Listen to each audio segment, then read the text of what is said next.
Draco dormiens nunquam titilandus, magos y brujas. Como algunos recordaréis, ya he dicho varias veces que las dos primeras películas de Harry Potter son, en mi opinión, las mejores adaptaciones de la saga, porque prácticamente no presentan ningún cambio respecto a los libros. De la tercera película, creo que la mayor omisión fue toda la subtrama de los merodeadores, que ya expliqué en un vídeo, mientras que todos los cabos que quedaban sueltos en la cuarta película los expliqué en otro vídeo relacionado con la historia de Barty Crouch Jr. Así pues, ahora ha llegado el momento de analizar la quinta película, que adaptó el libro de Harry Potter y la Orden del Fénix. Por desgracia, este libro es el más largo de toda la saga, lo que implica que esta película es posiblemente la que presenta más diferencias. En ella no aparece Dobby, ni la traición de Kreacher, ni Rita Skeeter y la entrevista con el quisquilloso, se pasan por encima la brutal campaña del profeta y el corto romance entre Harry y Cho, no hay la visita a San Mungo ni la angustia de Sirius al estar todo el día encerrado en su casa. En definitiva, hay un montón de tramas secundarias que en la película o bien no aparecen o bien son mencionadas muy de pasada. No las voy a analizar todas porque eso sería como hacer una película nueva de 2 horas más, así que en este vídeo solo os explicaré una subtrama, la que en mi opinión es la más importante de todas porque responde la pregunta de por qué Lord Voldemort decidió atacar la casa de los Potter cuando Harry era un bebé, es decir, hablaremos de la profecía de Sybil Trelawney. Todo empezó en junio del año 1980. Sybil Trelawney era por aquel entonces una aspirante al puesto de profesor de la asignatura de adivinación en el colegio Hogwarts de magia y hechicería. El director, Albus Dumbledore, no tenía ningún deseo de que esa asignatura se continuara impartiendo en Hogwarts, pero resulta que Sybil Trelawney era la tataranieta de una vidente muy famosa llamada Cassandra Trelawney, así que Dumbledore accedió a entrevistarse con ella por pura cortesía. Ambos se citaron en el pueblo de Hogsmeade, en el pub Cabeza de Puerco, que Sybil escogió por sus económicos precios, y el camarero, que era Aberforth, el hermano pequeño de Dumbledore, les dio una habitación para que pudieran celebrar la entrevista. La entrevista fue lamentable y pronto Dumbledore se dio cuenta de que Sybil, a diferencia de su tatarabuela, no tenía ni pizca de inteligencia. Le dijo que no cumplía con los requisitos para el cargo, y entonces se dispuso a salir de la habitación, justo cuando Sybil giró lentamente sobre sí misma y habló con tono áspero y duro, para decir lo siguiente: el único con poder para derrotar al Señor Tenebroso se acerca. Nacido de los que lo han desafiado 3 veces, vendrá al mundo al concluir el 7º mes, y el Señor Tenebroso lo señalará como su igual, pero él tendrá un poder que el Señor Tenebroso no conoce.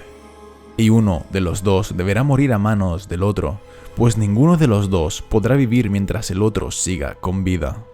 El único con poder para derrotar al Señor Tenebroso nacerá al concluir el 7º mes. Esto fue una profecía. Según podemos deducir, en el mundo mágico existen ciertas personas que son capaces de hacer profecías verdaderas, cosas que tienen sentido y de verdad predicen el futuro, aunque para ello deben entrar en una especie de trance, y al terminar de recitar la profecía, no recordarán haber dicho nada. Dumbledore se llevó una sorpresa cuando Sybil Trelawney hizo una profecía justo delante de él, y además no una profecía cualquiera, sino una profecía sobre el destino de Lord Voldemort justo cuando se encontraban en medio de la Primera Guerra Mágica, así que la acabó contratando para que fuera profesora de adivinación en Hogwarts. Esta profecía en concreto lo que estaba diciendo era que la única persona capaz de vencer a Lord Voldemort para siempre nacería a finales de julio de aquel mismo año y que los padres de ese niño habrían desafiado a Voldemort 3 veces. Así que el mes de junio pasó y en julio Dumbledore se dio cuenta de que habían nacido 2 niños a los que la profecía podía hacer referencia, ambos nacidos a finales de julio, cuyos padres pertenecían a la Orden del Fénix y habían escapado por poco de Voldemort en 3 ocasiones. Uno de los 2 era Harry Potter, por supuesto, y el otro era Neville Longbottom. Por desgracia, había alguien escuchando a hurtadillas la entrevista entre Dumbledore y Trelawney, y este alguien era Severus Snape, que por aquel entonces aún era un mortífago fiel a la causa de Lord Voldemort. Aberforth le detectó y le echó de Cabeza de Puerco, pero por desgracia Snape había tenido tiempo de oír la primera mitad de la profecía. Corriendo fue a informar a Voldemort de lo que había oído, y así fue que Voldemort se enteró que en julio nacería la única persona que algún día podría derrotarle. Mediante sus propios espías, cuando el mes de julio hubo terminado, se enteró que habían nacido solo 2 niños que cumplían los requisitos, Harry y Neville. Al saber esto, Voldemort evidentemente quiso reaccionar. Era mejor destruir la amenaza antes de que pudiera crecer y ser peligroso de verdad. Pero Snape no había podido oír la segunda mitad de la profecía, así que Voldemort no sabía que si atacaba a uno de los 2 niños, si arriesgaba a transmitirle sus poderes y a señalarle como su igual. Así que Voldemort nunca supo que podía resultar peligroso atacar a los 2 niños y que habría sido más prudente esperar hasta enterarse de más cosas. Él no sabía que el elegido tendría un poder que el Señor Tenebroso no conoce, el poder que más tarde se descubriría que es la capacidad para sentir amor por las personas.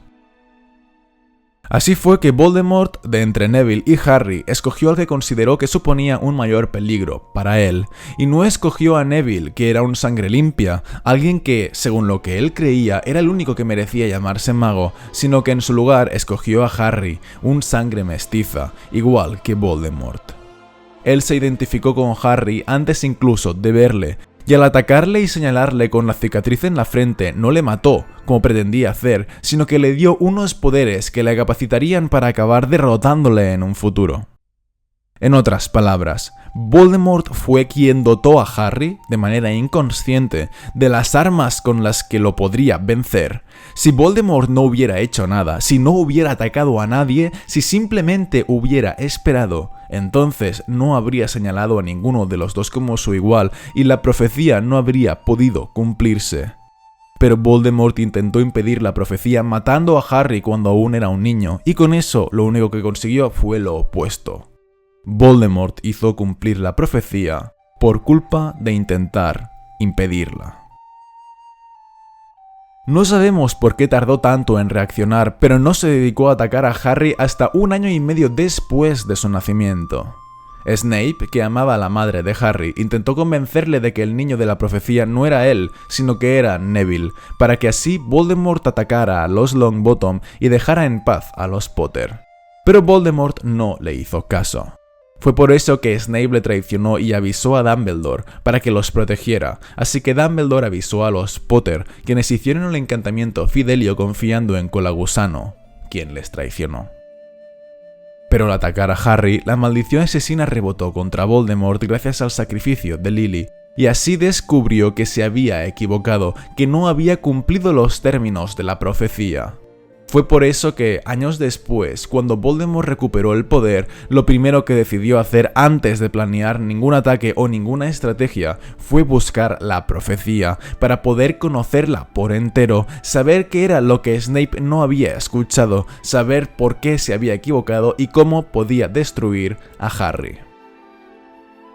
Al parecer, el Ministerio de Magia llevaba un registro de todas las profecías que habían tenido lugar en el Reino Unido. Las tenían almacenadas en forma de copias en una cámara dentro del Departamento de Misterios, así que Voldemort se propuso robar la profecía para poder escucharla. Y así fue que tuvo lugar todo el desarrollo de la trama de Harry Potter y la Orden del Fénix. Por lo que hace a Harry y a Neville, la profecía podía referirse a cualquiera de los 2, pero al atacar Voldemort a Harry y al dejarle esa cicatriz, le convirtió automáticamente en el elegido por la profecía. Harry destruyó un Horrocrux de Voldemort y además se encargó de matar el cuerpo de Voldemort, el único reducto de su alma, en su combate final. Pero es curioso que Neville, a pesar de no ser el elegido, también interviniera en la muerte de Voldemort, pues se encargó de destruir otro de los Horrocruxes. Por lo que hace a la profesora Sybil Trelawney, jamás volvió a hacer nada de renombre en toda su vida, salvo en 1994, momento en el que hizo una segunda profecía justo delante de Harry. En ella anunció que Voldemort volvería al poder con la ayuda de su vasallo, que se reuniría con él esa misma noche. Pero que nosotros sepamos, como lectores, esa profecía no fue para nada trascendental, pues aunque Harry se la contó a Dumbledore brevemente, nunca volvieron a hablar de ello y nadie le pidió que la removerara para hacer una copia en el ministerio. Así que con esto termina mi vídeo sobre la profecía de Harry Potter y Sybil Trelawney. Espero que os haya gustado, que os haya servido para solventar vuestras dudas y nos vemos en el siguiente vídeo. Un saludo a todos, chicos.